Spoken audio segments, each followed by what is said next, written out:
2026 Year of the Horsefire, gawin niyo po ito sa wallet po ninyo para hindi ka naubusan ng pera mga bossing. Mainam mga boss, kumuha ka ng isang malinis na papel at mainam pula. Kasi ang pinaka maswerteng kulay mga bossing ko sa 2026 Year of the Horsefire ay color red.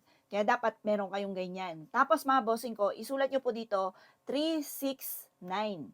Yun po ang lucky number mga bossing ko ng taon. Yung 3 mga bossing ko, labis-labis ng blessing. Tapos yung 6, smooth na daloy ng swerte. Tapos ang pinaka-higher masaganang pamumuhay ay ang 9 mga bossing.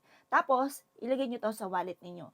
Or kaya po mga bossing ko sa inyo pong bigasan. Kamusta po ba ang bigasan po ninyo? Sabi nga po ay malas nga po ang bigasan na plastic.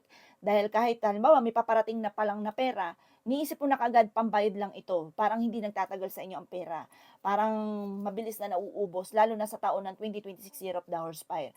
Parang kasi fire po tayo sa 5 elements, parang isang singhutan lang po yan, ubos kaagad, madidrain tayo. Kaya kailangan meron tayong mga alternative na mga pamamaraan kagaya nitong aking tinuturo.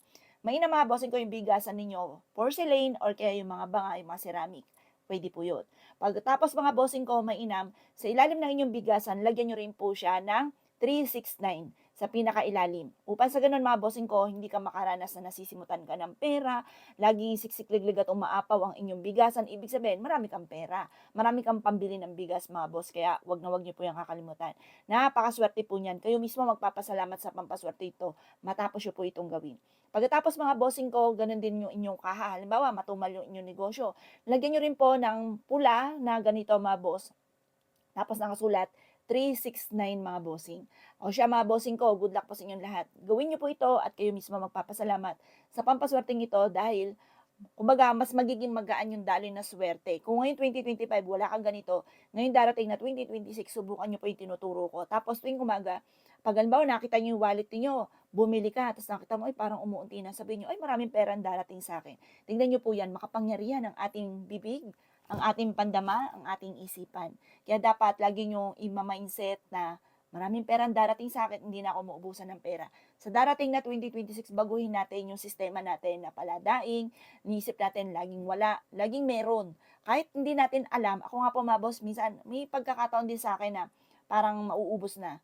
Pero ang ginagawa ko, bahala na po kayo Lord, paladasal, bahala na po kayo, alam ko may dahilan po ito kaya ito nangyayari. Tapos may mga bagay na dumarating na hindi inaasahan. Kaya kailangan natin ng mga alternative na mga pamamaraan bukod sa pagiging masipag at matyaga at pagdadasal sa mga ganitong mga pamamaraan. Subukan nyo po ito. Tapos ito nga po yung pinakamaswerteng kulay, kulay pula. Kaya ito nga po yung may ganito kami na may barya mga bossing ko, yun ang ilalagay nyo sa ilalim naman ng inyong unan. Ngayon mga boss, subukan nyo po itong gawin ha. At kailangan lagi kang positive. Kung itong 2025, nega ka, iwanan nyo na po ito para hindi nyo na pagdaanan pa sa 2026.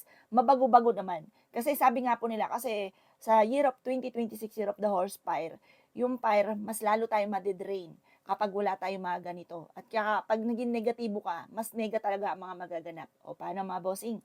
Good luck po sa inyo po lahat.